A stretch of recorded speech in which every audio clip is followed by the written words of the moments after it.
The D-backs were able to avoid a disaster thanks to our savior, Kevin Newman, with the walk-off.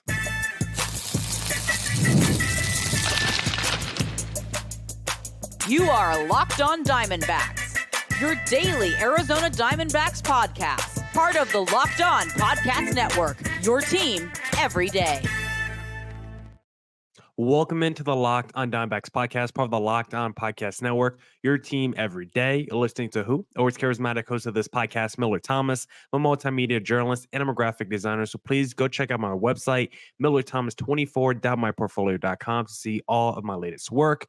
Today's episode is brought to you by Prize Picks, the easiest and most exciting way to play daily fantasy sports. Go to prizepicks.com/lockedonmlb and use code all lowercase Locked On MLB for a first deposit match up to $100. On today's Locked On Diamondbacks podcast, we'll talk about our savior, Kevin Newman, with the walk-off. We'll discuss tough questions that the D-backs need to ask in segment number 2. Then we'll talk about trends to watch in game 2 in segment number 3. But before we get into any of that, thank you for making Locked On Diamondbacks your first listen every day. I would not be able to do this podcast without you, my loyal listeners, sharing, subscribing, reviewing, doing all that so I could do this podcast for you. Thank you. It's free. It's available on all platforms, so please continue to tell your friends. And one of those platforms is YouTube. We're trying to hit 2,000 subs by the All-Star break, so please hit subscribe to Locked On Diamondbacks on YouTube. But now let's get into the podcast. Let's talk about that D-backs walk-off win in game number 1, because I originally thought this was going to be a somber podcast. I thought I was going to have to come on here and rip the D-backs offense not coming through with runners in scoring position. I thought I was going to have to rip Kevin Ginkel specifically from the bullpen. And I'm still going to do all those things because all those things are still true. But this will be a positive podcast and not a negative one like I originally thought, because the D-back savior, Kevin Newman, stepped up to the plate and delivered big time for the Arizona Diamondbacks, as he had himself a hell of a night in game 1 of the series. 4 for 5 against his former team with 2 ribbies, and he had 2 doubles in this game. Kevin Newman in the midst of a breakout right now the last few weeks. He's been swinging a hot bat for the Arizona Diamondbacks. And yes, we would all love Blaze Alexander in the lineup, but you can't deny Kevin Newman is playing well and he can play defense.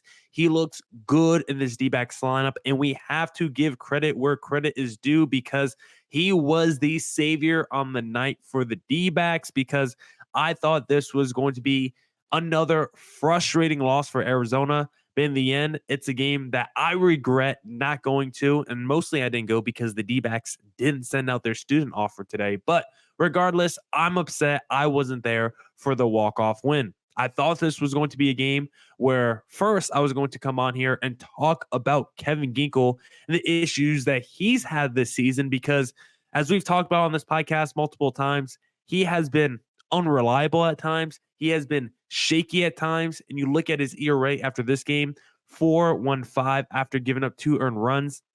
His most recent outing this past week, I talked about how he almost blew that game to the Baltimore Orioles.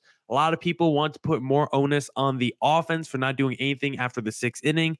That is all true. But it was also Kevin Ginkel in that, I think it was game 2 against the Orioles, that gave up the home run in that 8th inning, and he was not able to shut the door. If Kevin Ginkel does his job in the 8th inning, the D-backs win that game, but he was not able to do it in that game against the Orioles, and he was not able to do it tonight against Cincinnati. And going forward, we might need to reevaluate the role of a Kevin Ginkel. Should be Ryan Thompson in that 8th inning, and maybe we move Ginkel down to the 7th. Should Ginkel not be the go-to high leverage guy when you're going with your best relievers out the pen in the end of the game? Maybe Ginkel isn't in that 7, 8, 9 combination like we originally thought if he continues to pitch like this, because this version of Kevin Ginkel just isn't good enough, and the D-backs desperately need 2023 Kevin Ginkel back if this bullpen has any hopes of at least being league average in the National League. Then outside of Kevin Ginkel, There was two other big issues I had in this game. The second one, the umps were awful. I was not going to make this podcast about the umps if the D-backs if the D-backs had lost this game, because I thought Kevin Ginkel and the offense were bigger problems. But you can't deny, when you watch a game like this, you're like, where are the robo umps? Major League Baseball needs the electronic strike zone, because I want whatever that umpire was on. I was at a softball game last week where we had our umpire puffing up big clouds off his vape, and it definitely seemed like it influenced the game a little bit, because his balls and strikes counts were always off, and at times he didn't know how many outs there were. And I think our softball ump last week might have shared his vape with the D-backs umpire from tonight, because I don't know what he was smoking throughout this game. The balls and strikes he was calling, egregious on Jock Peterson, because when you go on that K zone on like MLB.com and look at it, it's not just outside the K zone. There's even like a secondary faint zone, like that covers even a bigger part of the K zone. And even the ball was outside of that secondary zone. If you go and look at the MLB.com picture, like, it is disgusting how far outside that pitch was. And the fact that the umpire in that big of a moment, it literally could have swung the game either way. Jock Peterson gets rung up on that, and then him and Torey Lovullo both get thrown out. The umpire needs to be thrown out at the beginning of the next game he manages, because disgusting job by that umpire to call that ball a strike three and get Jock Peterson out of the game and then throw him out. Disgusting job by him, and he needs to be held accountable. So that was the second thing I did not like from this game. The third thing was the offense just not coming through with runners in scoring position enough. 2 for 12 on the night. I did love the fact in the moment Eugenio Suarez came through in the 7th inning with runners on and delivered a big knock, which I thought was going to be all that the D-backs needed. But of course, it wasn't, as Kevin Ginkel came in and tried to blow the game for the D-backs, but it wasn't just him. Again, the offense, outside of that nice Eugenio Suarez clutch hit in the 7th, just did not come through enough. 2 for 12, once again, with runners in scoring position. And if you look at some of the easy opportunities that they had, first and third, one out in the bottom of the first, Christian Walker comes up to the plate, pop up. Bottom of the second, you had second and third, one out. Corbin Carroll comes up to the plate, pop out. If you can't come through in easy situations when there's a runner on third and one out or less, that's the simple stuff that all the best offenses in Major League Baseball does. The Braves, the Dodgers, yes, they can score a lot of runs via the doubles, the home runs, steals, whatever you want to say. Yes, they have high ceiling offenses, but what they do better than anyone else, man on third, one out or less, those guys get home every single time, it feels like, for the best offenses in baseball. And for the D-backs, they just do not convert those opportunities enough. And it's a big problem that this team has that they need to fix going forward. The fundamentals, as people like to say. One positive that I want to mention, though, I thought the starting pitchers for both teams did battle tonight. Jordan Montgomery wasn't elite, but D-backs needed a longer outing from their starting pitcher, because their starters recently haven't been going into the 6th inning. So they needed those 101 pitches from Jordan Montgomery. He battled 6 hits, 3 earned runs, 3 walks, but also 7 strikeouts for a guy that's not a big strikeout artist. Ryan Thompson was great. Joe Mantiply was great. Justin Martinez was great. It was just Kevin Ginkel that did not do his job for the D-backs. And then also the other, not Kevin Newman, but Jock Peterson, one of the other additions to this D-backs team this past offseason. He was incredible out the 3-hole, 2 for 5, and he had himself a big home run. And also, don't want to forget Gabriel Moreno. First home run of the season for Gabby. Finally broke out of his power slump. Didn't want to end this segment number 1 without mentioning that. So D-backs were able to avoid disaster. Kevin Newman delivers the big walk-off hit, and we'll discuss if the D-backs can keep the momentum going in game number 2. Now I want to talk to you guys about my favorite daily fantasy sports app called Prize Picks because spring training is over and baseball season is officially underway. Don't miss your chance to add your favorite players from the diamond in your Prize Picks entries. Whether it's strikeouts, RBIs, or first inning runs, take your pick of more or less and add them to your Prize Pick entries today. Get in on the playoff action and win up to 100 times your money on Prize Picks as you and the world's best players take the game to a new level during basketball's postseason. My favorite thing to do whenever the Nuggets are playing the Timberwolves, I take Nikola Jokic over on points, Anthony Edwards over on points. And when that hit, I love seeing money hit my bank account. And if you want to see money hit your bank account, download the app today and use code LOCKEDONMLB for a first deposit match up to $100. Again, download the app, use code LOCKEDONMLB, all lowercase, for a first deposit match up to $100. Prize Picks, pick more, pick less. It's that easy. All right. Let's get back into the Locked on Diamondbacks podcast. Let's talk about some tough questions that us as fans need to ask the Dbacks, and maybe the Dbacks need to ask themselves. And the first one is a little bit heavier than the rest. I do want to poach the question of, is Torey Lovullo a good manager? Yes, I know it's a controversial question. Yes, I know the D-backs, you don't want to look at the small sample size of this year. Talking about Torey Lovullo, a man who took this, roster ahead of schedule to the World Series last year, former manager of the year. I understand all that. But how many questionable decisions both this season and the past few years have we seen Torey Lovullo make where we are just left scratching our heads? You look at this game, for example.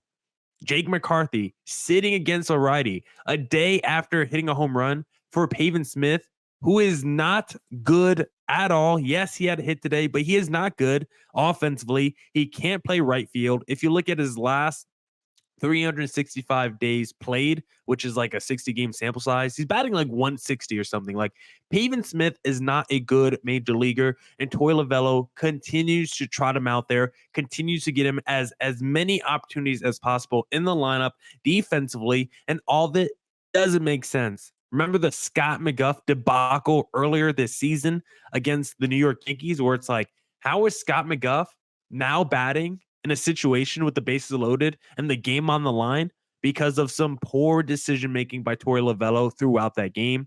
How many times have we seen him mess up the bullpen situation at times this year, right? When Paul Sewald came back for the first time this year, why was he thrown out immediately in a non-save situation when the very next day you needed Paul Sewald, the closer, and he was unavailable? How about the handling of a Blaze Alexander this year, just yanking him in and out of the lineup, especially whenever he makes a defensive mistake, and now it seems to be affecting his offense as well? Listen, I love Torey Lovullo. I love what he did for the D-backs last year. I thought he was so important to what the D-backs did last season. But at the end of the day, how much credit should we really give him? I love the fact that he moved Gabriel Moreno up in the lineup to the number 3 spot. I thought that was a great move by Lovullo in the postseason. I thought he made some great calls, like when you sit in Alec Thomas and then you call him up as a pinch hitter and he comes through for you. I guess you got to give the manager credit. But for the most part, when I look at what the D-backs did last season, I give most of the credit to the team and the players for stepping up at the end of the season. I thought the players played like stars in their role and got hot at the right time of the season. I thought the players played their best baseball at the right time of the year. And I don't know if I could give that credit to Torey Lovullo, because the D-backs were one of the worst teams all of the second half of the season last year. Then all of a sudden, a switch flipped once they got to the postseason. And I don't know how much of that credit I could give to Torey, because to me, it feels like it was more of the players that flipped the switch than it was Torey Lovullo flipping the switch on for the players. Now, I will give credit where credit is due. I love Torey Lovullo for his empowering of the players. I think he does instill, I think he does instill a level of confidence in the players to be the best versions that they can be. But when you talk about X's and O's and the decision making, there's a lot of questionable decisions when you look at Toy Lavello's body of work. When you look at the last few years, it feels like whenever the D-backs have had expectations, that's when they've struggled. And when they haven't had expectations, that's when they've done their best, right? 2017, last year, I wouldn't say they had huge expectations, but the 2020 season after signing Madbo, they looked awful. This season, after all those offseason additions, obviously injuries have been a big part, but the lineup has not been good. I think whenever the D-backs have had expectations, Torrey has not always delivered on those situations. And when you talk about some of the decision making from the lineup to the bullpen, there's a lot of questionable decisions there as well when it comes to Torrey Lavello. So I love him as the emotional leader, but I can't help but feel at times that when I look across to the opposing manager, the other dugout, I feel like they have the better manager when I go into most of these games, and I don't want to feel that way about my manager. So the first question that I have is Torrey Lavello actually a good manager? I think the answer is yes, but he's definitely not the best manager in the National League. And then the second question that I want to get out in segment number 2 is Kevin Newman good? That's more of a positive question that we have to ask ourselves because we all love Blaze Alexander. We've all wanted him to be the star. We know his spring training, his season in the minors last year, what he did at the beginning of this season. But you look at the last few weeks, and I do believe a lot of the handling of Blaze Alexander has led to the downturn in his offense. But you can't help when you look at the numbers. Blaze Alexander, his numbers are going down. But you look at the chart for Kevin Newman, and his numbers are skyrocketing up. He's like Dogecoin in the middle of the pandemic because he's been on fire recently. 5 extra base hits, I believe, in his last 3 games. It actually might be even more than that. Let me look. No, it's still correct. He had 2 doubles tonight. He had a double in yesterday's game, and then he had a double and a triple in the game before that. So 5 extra base hits in the last 3 games for Kevin Newman, including 8 hits in the last 3 games. He's been on fire. He's swinging the bat well. He plays better defense than a Blaze Alexander. And the other interesting thing about Kevin Newman, he played more games at third base last season than he did at shortstop, and he played 9 games at first. So when I'm looking at this roster going forward as it starts to get healthy, I'm keeping Kevin Newman over Pavin Smith as my backup first baseman for Christian Walker. And if I need to, he can also be my backup third baseman to Eugenio Suarez, or you could go with Geraldo Perdomo, either or. But Kevin Newman is actually super versatile and can play a whole bunch of different positions in the infield. He is slowly starting to grow on me and definitely deserves a roster spot over Pavin Smith if it comes to it. Now I got a couple more tough questions that I want to ask the audience in segment number 3. Now I want to talk to you guys about Policy Genius because Policy Genius is the country's leading online insurance marketplace. It saves you time and money so you can provide your family with a financial safety net starting today. With Policy Genius, you can find life insurance policies that start at just $292 per year for $1 million of coverage. Some options offer same-day approval and avoid unnecessary medical exams. Talk to a team of award-winning agents who will walk you through the process step by step. Easily compare quotes from America's top insurers in just a few clicks to find your lowest price.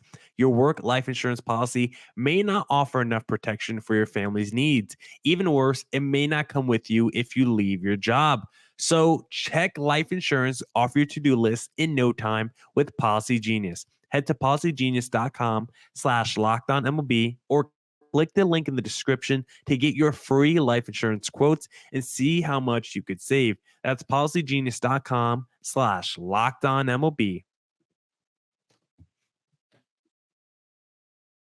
All right. Let's get back to the Locked On Diamondbacks podcast. Got a couple more questions I want to ask before we look at some trends heading into game number 2. Next question I want to ask: should Justin Martinez be in that 7, 8, 9 trio at the end of games? That holy trinity is, of course, Ryan Thompson, Kevin Ginkel, and Paul Sewald in that order, respectively. But with the way that Kevin Ginkel has been pitching recently, I think it's starting to crack the door for Justin Martinez. I still think it's probably too early. I still think Ginkel, knowing Torey Lovullo and how much he commits to his guys, he will probably get 9 more opportunities, 9 more blown opportunities before he's yanked out that 8th inning role. But that's fine. For now, Kevin Ginkel, I want him to be the 8th inning guy. I want him to work out. I love what he did last year, and I think he should be the 8th inning guy. But if he continues to pitch like the way he did tonight, he should lose that role. First step, I would move him down to the 7th inning, switch Ryan Thompson with Kevin Ginkel, make Thompson the 8th inning guy, and then Ginkel that go-to guy in the 7th inning, high leverage moments. And then if that does not work, if he continues to struggle, then he becomes the 4th option out the pen, and you go Justin Martinez as either your 7th or 8th option out of the D-backs bullpen. Martinez has been so incredible this year for the Arizona Diamondbacks. His ERA is at a .71. He had 2 more strikeouts tonight. He's just been unhittable when you look at his stats. Last year, he was a big fastball thrower, right? He threw it 60% of the time. He averaged 100 miles an hour. We all know fastball was his go-to pitch last season, and he only threw that sinker ball 1 time all of last year. Fast forward to this season, Justin Martinez, the pitch that he's thrown the most, sinker ball, 26% of the time, which is now leading among all his pitches. And the pitch that he throws the least, his fastball. So he's kind of reinvented himself a little bit. Sinker, splitter, fastball. He's got a 4-pitch combination. He throws it super hard. That sinker averages 100 miles an hour. Fastball still averages 99. He has walk issues, but I think Martinez has come a long way. And when you're looking for a dude in high leverage moments to get that big strikeout for you, Justin Martinez might need to be the first guy that the D-backs bring out of the bullpen. Now, I still think it'll be Thompson, Ginkel, Sewald going forward. But if there's a situation in the 6th or 7th inning, couple dudes on, and you need that big K, it should probably be Justin Martinez that gets the first look in that kind of situation. And then the final big question that I want to ask is, why is Randal Grichuk not playing more? I get it. He's coming in to be a platoon guy, only going to play against lefties, but at times, it just does not make sense. And it's one of those things where you talk about Torey Lovullo and he's addicted to the platoon splits. I don't care if he's better against lefties than righties. Grichuk is better than Pavin Smith as a righty versus righty than Pavin Smith as a lefty versus righty. And when you talk about defense, you need Grichuk defensively in right field over a Pavin Smith. Something like that just doesn't make any sense for me. Grichuk, before this game, he was 13 for his last 37. He's been playing really good baseball over his last 17 games or so, and I don't love all the yanking him around as a pinch hitter. I think he needs to get a little bit more consistent playing time, especially with Alek Thomas out. And if you're going to sit Jake McCarthy, it needs to be Randal Grichuk in right field. Stop playing Pavin Smith in right field. He is not a right fielder. He has a bad arm, does not have good defensive instincts. He's not quick out there. I like Pavin Smith as a guy, but please, Torey, make the smart decision and put Grichuk out in right field.